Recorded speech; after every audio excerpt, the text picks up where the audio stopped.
उस गांव का नाम था उत्तम नगर। और उस गांव में एक आत्मदेव नामक के ब्राह्मण रहते थे। ब्राह्मण देव के पास सज्जनों उनकी एक पत्नी थी जिनका नाम धुंधली था। उनके पास कोई संतान नहीं थी, जिससे आत्मदेव ब्राह्मण सदा ही चिंतित रहते।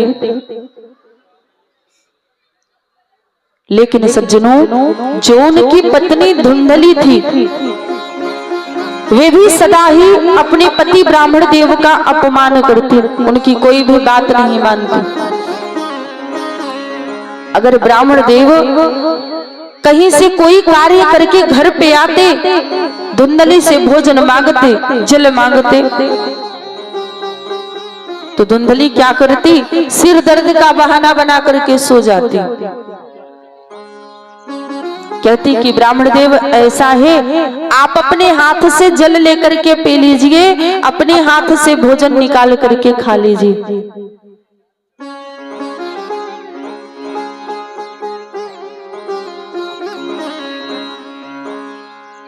लेकिन सज्जनों, फिर भी आत्मदेव ब्राह्मण अपनी पत्नी को कुछ नहीं कहते, ईश्वर की इच्छा समझ करके शांत रहते। एक दिन आत्मदेव ब्राह्मण ने मन में विचार किया कि आखिर मैं जो इतना धन कमा रहा हूं, किसके लिए कमा रहा हूं?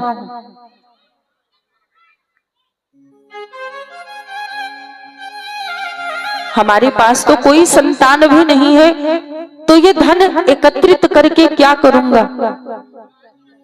मेरी एक ऐसी पत्नी है, वो भी मेरा बात नहीं मानती, सदा मेरा अपमान करती है। अब मैं जीवित नहीं रहना चाहता, जाकर के नदी में कूदकर अपने प्राणों को त्याग दूंगा। आत्मदेव ब्राह्मण घर से बाहर निकल पड़े। तभी जो है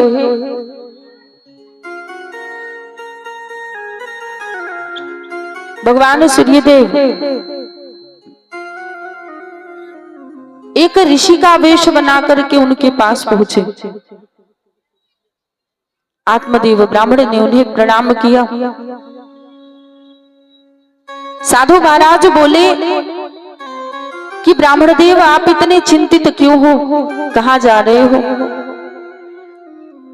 आत्मदेव ब्राह्मण बोले कि महाराज, मेरे पास कोई संतान नहीं है, इसलिए मैं जीवित नहीं रहना चाहता। मैं जाकर के नदी में कूदकर अपने प्राणों को त्याग दूंगा। ये बात सुनकर के साधु महाराज उन्हें समझाने लगे। बोले कि महाराज, आपको तो खुश होना चाहिए कि आपके पास कोई संतान नहीं है, लेकिन आप तो दुखी हैं। जरा आप उनसे जाकर के पूछिए, जिसके पास संतान है वे क्या सुखी हैं?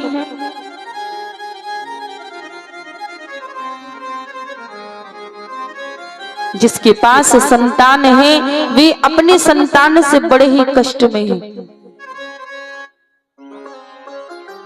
और हे महाराज, आपको तो इस संसार की माया मोह को छोड़कर भगवान का भजन करना चाहिए।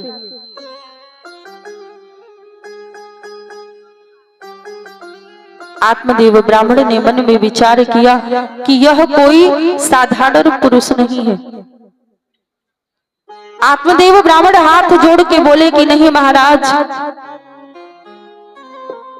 हमें संतान तो चाहिए, और अब अगर आपने हमें संतान प्राप्ति नहीं करवाई, कोई उपाय नहीं बताया, तो मैं आपके सामने इस नदी में कूदकर अपने प्राणों को त्याग दूंगा।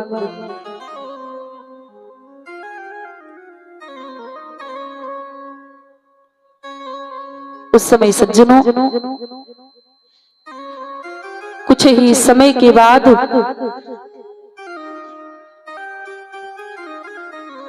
साधु महाराज आत्मदेव ब्राह्मण को बहुत समझाए, लेकिन वे नहीं माने।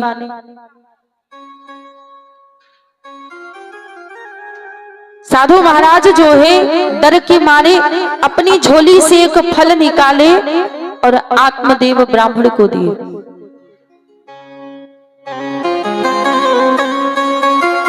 बोले कि महाराज आप ये फल लेकर के अपनी पत्नी को खिला दीजिए, इसे खाने से आपकी पत्नी गर्भवती हो जाएंगी और आपको बड़े ही सुंदर गुणवान पुत्र की प्राप्ति होगी।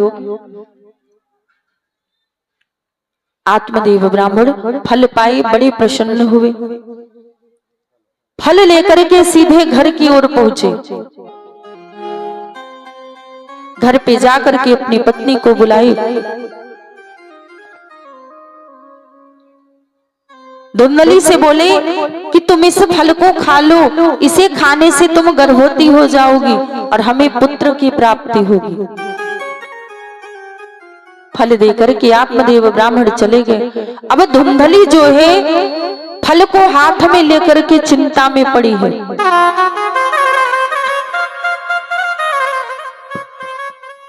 उस समय सज्जनों धुंधली मन में सोचने लगी कि अगर मैं इस फल को खा लूंगी तो मैं गर्भवती हो जाऊंगी।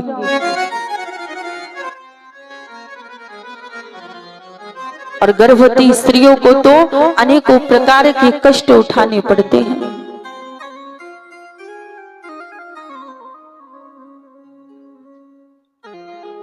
तभी जो है धुंधली की एक बहन उसके पास आती है। बोले कि बहन क्या बात है, इतनी चिंतित क्यों हो? धुंधली ने सारी बातें बताई। उसकी बहन बोली कि बहन तुम चिंता ना करो, मेरे पास उसका उपाय है। तुम ऐसा करो, इस फल को ले जा करके अपनी गायों को खिला दो और ब्राह्मण देव से ये कह देना कि तुमने फल को खा लिया है, तुम गर्भवती हो गई हो। और हे बहन मैं 1 महीने की गर्भवती हूं, जब मेरी संतान का जन्म होगा तो मैं अपनी संतान को तुम्हें सौंप दूंगी। तुम अपने पति से कह देना कि तुमने उसको जन्म दिया है, वे तुम्हारी संतान है।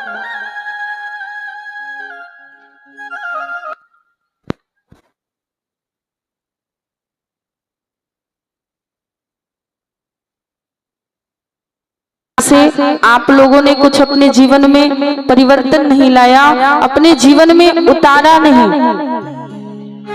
तो ना मेरी कथा कहने का कोई लाभ है और ना ही आप लोगों के कथा सुनने का कोई लाभ है। जब तक यहाँ बैठे हैं तब तक कथा सुन रहे हैं और यहीं पे सुनकर एक कान से सुने और दूसरे कान से निकाल के घर चले गए। तो ऐसी कथा सुनने का कोई फायदा है?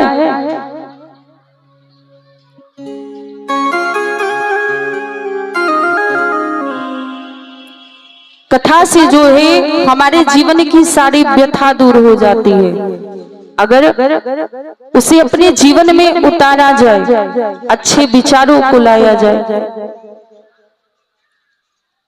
लेकिन इतने दिन से मैं कहते कहते थक चुकी हूँ, फिर भी आप लोगों का आवाज नहीं निकलता है जयकारे। प्रेम से बोलिए सियावर रामचंद्र की जय हो, श्री वृंदावन बिहारी लाल की जय हो, यज्ञ पुरुष भगवान की जय हो। तो सज्जनों उस समय जो है आत्मदेव ब्राह्मण की जो गाय थी, उस गाय को भी रहते हुए बहुत समय व्यतीत हो गया, लेकिन उस गाय ने भी कभी किसी बच्चे को जन्म नहीं दिया।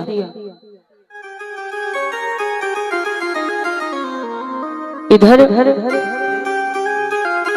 अपनी बहन की बात मान करके धुंधली ने क्या किया, फल ले जा करके अपनी गाय को खिला दे। और अपने पति से वो कह दी कि ब्राह्मण देव, मैंने फल को खा लिया है, मैं गर्भवती हो गई हूँ।